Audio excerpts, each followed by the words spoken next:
সহজ পদ্ধতিতে ছাদে কিংবা বাড়ির আঙিনায় অল্প আলু লাগিয়ে কিভাবে বেশি ফলন পাবেন সেটাই থাকছে আজকের ভিডিওতে। রান্নার জন্য যে আলুগুলো নিয়ে আসছিল সেখান থেকে কিছু আলু এরকম আমি কিউব করে লাগিয়েছিলাম এক্সপেরিমেন্ট করার জন্য।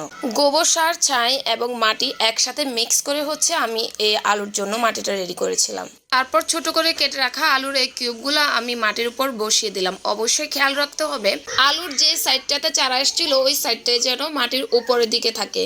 এইভাবে না লাগালে আলুগুলা পচে যাবে। তারপর আমি আলুগুলা লাগিয়ে এর উপরে কিছুটা মাটি দিয়ে আলুগুলা ঢাকনা দিয়ে দিচ্ছিলাম। এরপর তাতে কিছু পানি ছিটিয়ে দিচ্ছি। অতিরিক্ত পানি দেওয়া যাবে না এবং খেয়াল রাখতে হবে পানিটা যেন মাটিতে জমে না থাকে। অল্প অল্প পানি দিয়ে মাটিটা ভিজিয়ে দিতে হবে। আপনারা দেখতে পাচ্ছেন দুদিন পরের ভিডিও এটা। দুদিন পরে একদম সবগুলো আলু থেকে চারা বেরিয়ে গেছে এবং মাটিটাও কিন্তু শুকিয়ে গেছে। আপনারা ভালোভাবে ভিডিওটা খেয়াল করলে বুঝতে পারবেন একটাও আলু কিন্তু আমার পচে যায়নি কিংবা মিস হয়নি। সবগুলো আলু থেকে চারা বেরিয়েছে। এটা 4-5 দিন পরের ভিডিও। তখন চারাগুলো আরেকটু বড় হয়েছে, মানে চোখে লাগার মতো হয়েছে।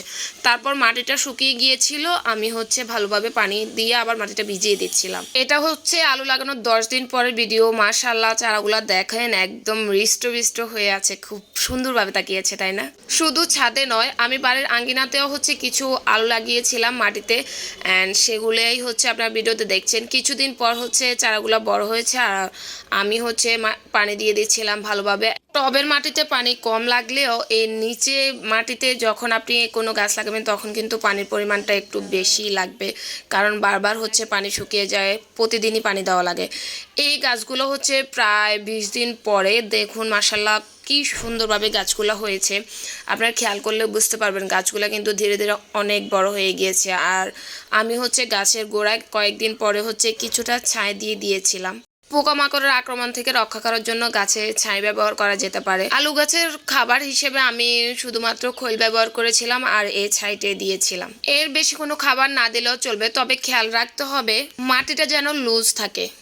2 মাস পরের ভিডিও। 2 মাস পর দেখুন গাছগুলা কেমন একটু মরে যাচ্ছিল, কারণ গাছগুলো উঠানোর সময় হয়েছে, মানে আলু সংগ্রহ করার সময় হয়ে গিয়েছে। বাড়ির আঙ্গিনায় যে গাছগুলো লাগিয়েছিলাম নিচে, সেগুলো আমি প্রথমে সংগ্রহ করছি। আর উঠাতে যে কি পরিমাণ ভালো লাগছে। এক্সপেরিমেন্ট করার জন্য আলু লাগিয়ে এত ভালো ফলন পাবো আমি ভাবতেই পারিনি। নিচে লাগানো আলু গাছগুলা থেকে আমি টোটাল 1 কেজির মতো আলু সংগ্রহ করেছিলাম, অথচ আমি অল্প কয়েকটা আলু কিউব লাগিয়েছিলাম, সেগুলাতে এত পরিমাণ আলু হয়েছে। মাশাআল্লাহ, আপনারা দেখতে পাচ্ছেন কি সুন্দর সুন্দর এই আলুগুলো। তবে আরো কিছুদিন চাইলে আমি আলুগুলা রাখতে পারতাম, কিন্তু আমি অনেক বেশি এক্সাইটেড থাকায় আলুগুলা রাখতে পারলাম না আর কি।